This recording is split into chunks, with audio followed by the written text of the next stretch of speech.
Hello, I'm standing here at a place in Waxahachie, Texas, where Rhoda and I uh, used to come often. And this is a bridge right behind me. We used to get pictures on that bridge before we got married, and it's a special place for us.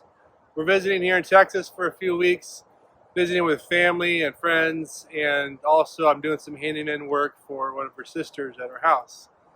And I was driving to work at the house one day, and just a few days ago, and I was listening to a message by Chuck Swindoll, who's one of my favorites. Haven't heard from him in a long time, but came on the radio, and it was such a good message. His message was entitled "When the Doors Slam Shut," and it so ministered to me. At the end of his message, he read four statements. He didn't give context really to those four statements.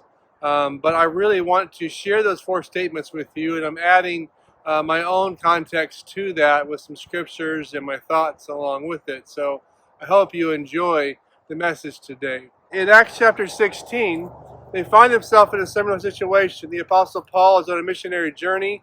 They've just picked up young Timothy. He's now starting a missionary journey with Paul, and they're about to go on this great adventure to minister the gospel to all these Gentiles and to share their faith with them. And they find that when they go to a place that the Holy Spirit says, nope, don't go there, not yet. And so I want to read about that in Acts chapter 16, verses 6 through 10. It says, now when they had gone through Phrygia and the region of Galatia, they were forbidden by the Holy Spirit to preach the word in Asia. After they had come to Mysia, they tried to go to Bithynia, but the Spirit did not permit them. So passing by Mysia, they came to Troas. And a vision appeared to Paul in the night, and a man of Macedonia stood and pleaded with him, saying, come over to Macedonia and help us. And after he had seen the vision, immediately we sought to go to Macedonia, concluding that the Lord had called us to preach the gospel to them. And I just love that, how they're being led by the Spirit there, and God is leading them and saying, don't go this way, not a good time yet. And then gives them another path to go on. They go there and they find very fruitful ministry as you continue to read the book of Acts and other places in the scriptures on what happened there in Macedonia. So the first statement that I want to read to you that Chuck Swindoll made was, because God is sovereign, He's in full control of the doors in our lives. I'll say that again. Because God is sovereign, He's in full control of the doors in our lives. Now, what a thought, right? God is sovereign. In other words, He's in total control of all the doors in our lives. So He knew the best time, the best route for the group of people to go on back here when they were looking to go on this missionary journey. And so it is with us today, that God knows the best route, the best path, the best bridge to take, the best door to open for you and for I. And we have to simply trust Him in that. He knew it back then for them, and He knows it for us today. There's a scripture that came to me last night as I was studying this, and it says Psalm 37:5. Commit your way to the Lord, trust also in Him, and He shall bring it to pass. So how does that work, right? We must commit to God by trusting in Him. Now that's easier said than done sometimes, because life can be very confusing. And but we have to let Him lead. We have to let Him open those doors. He is taking responsibility for those doors in our life. We don't have to go and open all those doors. We have to trust in Him that He knows the best way for us, and He's going to open the doors for us that we need to have open. As we do this, He'll bring the right path for us, the right door, as we trust in Him. Psalm 32:8 says, the Lord says, I will guide you along the best pathway for your life. I will advise you and watch over you. What a comfort that scripture is. As we trust in Him, commit our ways to Him, He will advise us in life. Statement number 2 that Chuck Swindoll said is, being in full control, God takes full responsibility. Being in full control, God takes full responsibility. And what a relief with that as well, right? Like, we don't have to take responsibility of opening the doors in our life. We do it all the time, though. We try to make things happen. We try to pressure this and try to force this and force that. And we often find that there's no peace in that. That's because God didn't open that door for us to open at that time. And so when we wait on the Lord, He will open those doors that we need. It reminds me of a biblical story of the disciples when they were on a boat and they were in the middle of a storm. And in the middle of that storm, at night, they look and they see what appears to be a ghost walking in the water. That's a little crazy, right? And so Peter thinks, wow, I think that looks like Jesus. And so Peter says, Lord, if it's you, bid me come. And Jesus says, come. And so Peter steps out of the boat and puts his foot on the water and begins to walk on the water. Not long after that, he's looking at the wind and the waves, and he's like, oh man, this is a crazy storm. I'm really nervous about this. And he begins to sink. Now, before we say, Peter, man, why'd you do that? Let's think about all the other disciples. What are they doing? They're sitting on the boat watching him. Man, at least Peter got up and said, I have the faith that I can go out and do this. And so I just love Peter in that sense that he just has this bold faith. Let's just go do it, right? And so that's what he does. He makes that move that could have ended his life, but he's trusting in Jesus. Yes, he lost faith along that path towards Jesus, but what did Jesus do? He reaches down, pulls them up, and he merely says, "Oh, ye of little faith, why did you doubt?" So what did Peter learn during this? Well, he learned that even in the midst of a storm, God is in full control, right? He's still there. And even in the midst of the storm, God is rescuing. God is seeing, and God's eye is upon him, as we read it just a moment ago. He's watching over them. We can hear that motorcycle back there, can't you? So we need to have faith in that God is also watching us in our storms of our lives, the things that we're going through, the seasons that seem like they'll never end, the times when we say, God, what are you doing? What's going on? We have to lock our eyes and on God with our faith and say, God, we need you. We trust in you. And allow him to open those doors in life that we need to go through and close the doors that need to be closed. Statement number 3. When a door of something good according to our plan closes, it often leads us to an open door of something better in God's plan. I'll read that again. When a door of something good according to our plan closes, it often leads to an open door of something better in God's plan.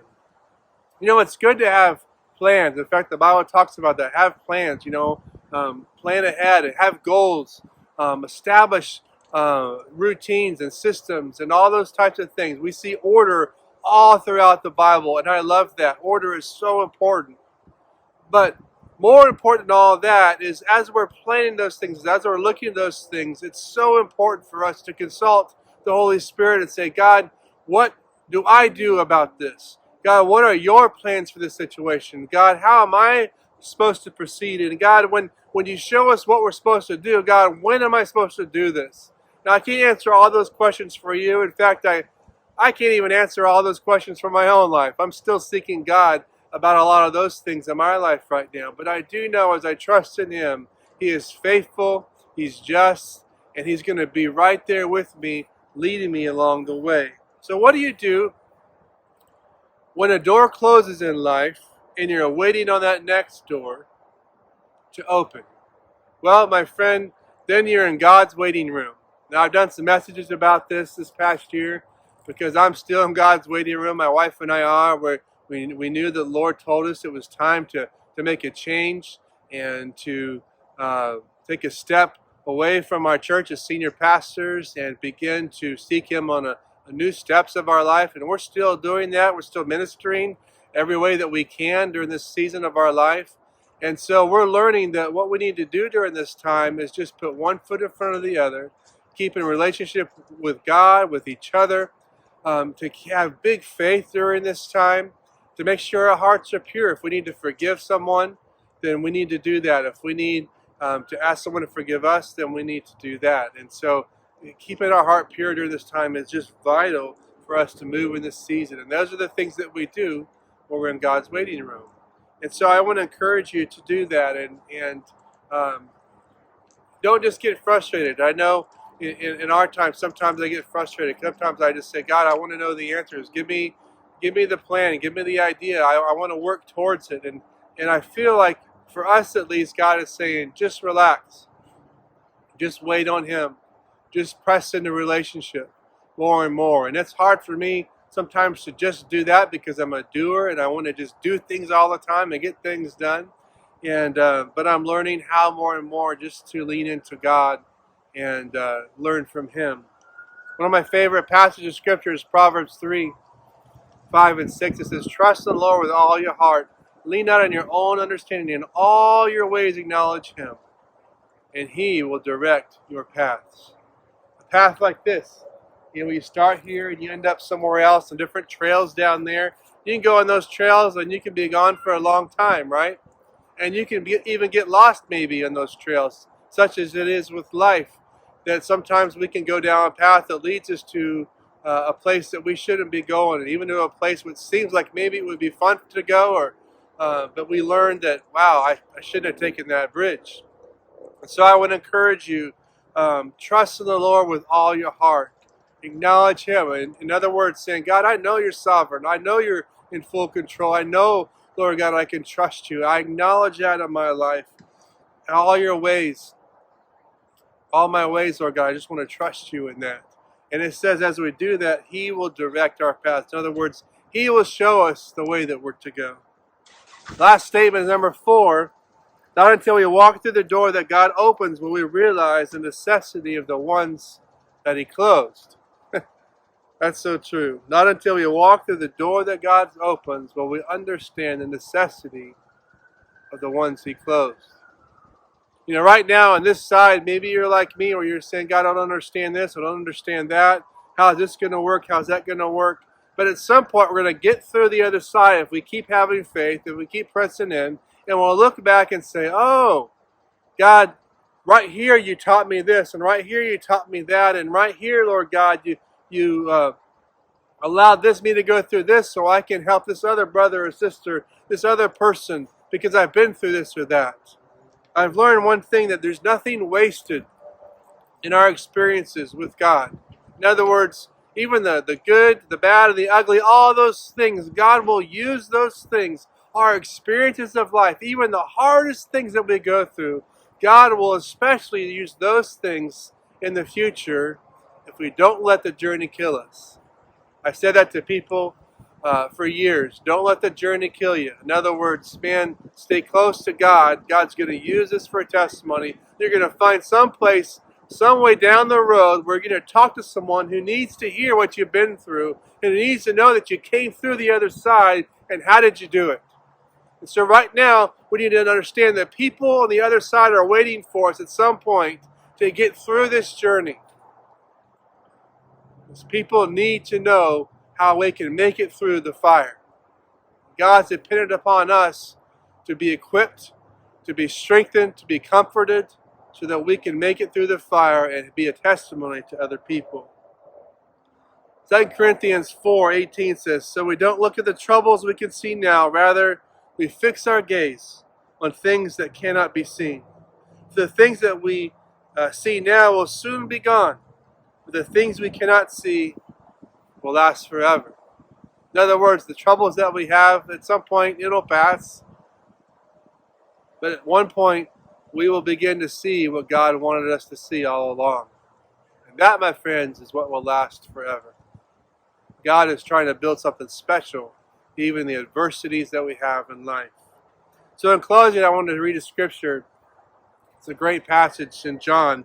In John 10:9, it says, Jesus said, I am the door. If anyone enters by me, he will be saved, and will go in and out and find pasture.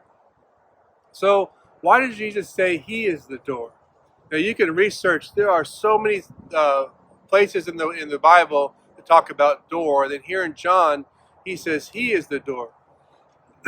So why did Jesus say that? It's because Jesus doesn't want us fixated on a destination in life. In other words, if I just can have this much money in my bank account, if I can just have this relationship, if I could just have this car, if I could just have this house, if I can just have this job, if I can just have this or that. And we tend to gravitate towards having things in life and make those our milestones. And some of those things aren't all that bad, but they should never be our focus.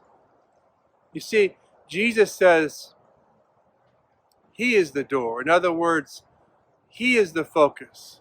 He's not saying, go and find this, and when you get to here, then life is good. No, He's saying, I want to be your focus. In other words, the relationship with Him is where it's all at. He's establishing that in this verse. It's not about all the things, even all the good things. If you can witness to 100,000 people, that's awesome. But if He is not your King and your Lord and your friend and your Savior, you've missed it. And so Jesus is saying, I'm the door. And what else does He say in that passage? If anyone enters by me, that relationship with God, he will be saved. And he will go in and find pasture. In other words, finding pasture is symbolic of the fact that we're finding security spiritually, emotionally. We're finding nourishment. The pasture is where the cattle are fed. It's where they have water to drink. It's where they can roam freely without worrying about anything. And God wants that for us. He wants us to be able to find a place where we are secure, we are cared for, and we are fed. And that's where we find that rest in Him. All of life, we can strive for a lot of things, but when we have rest in Jesus Christ, there's something that is so amazing with that nothing in this world can match that. And so I just want to encourage you to make the Lord Jesus Christ your focus. You know, in this season of life that I'm in, I'm constantly reminding myself about that. I don't have all the answers to things. There's a lot of things I question. I've not been perfect. I've not even been good in this season at different times. There's times where I've really gotten frustrated and saying, God, where are you? What are you doing? But it's also been a time when I've had the most growth probably in my life in different ways as well. And so I'm grateful for that. And I know I'm in God's waiting room and He has a good plan and purpose for my life. And I know that about me, and I know for you that as you place your faith and trust in Him, that He is watching over you. He loves you, He has a plan for your life, and He wants you to make a difference for Him. So if you're far from God, I just encourage you, repent of your sins and allow God to be the Lord and Savior of your life. And that begins with a simple prayer, but it continues as you have a life of repentance and prayer and walking through those doors that God opens for you. So Father, right now I thank You for everyone that will watch this. I just pray You bless them and keep them, encourage them, Lord God. Father, for those that are far from You, I pray, God, bring them to You. Let them understand how much You love them and care for them. And God, for all of us, we just pray, God, help us to be humble, to repent of our sins, God, to walk with You, and to know what it is to walk through those bridges and those doors, God, that You've opened for us. And if we've found ourselves, Lord, in a place where we shouldn't be, Lord, help us to get out of that, God, and get to find a place where we can find that pasture that You've set aside for us. In Jesus' name, amen. God bless you. Thank you so much for watching today. May God bless you and keep you. In Jesus' name, amen.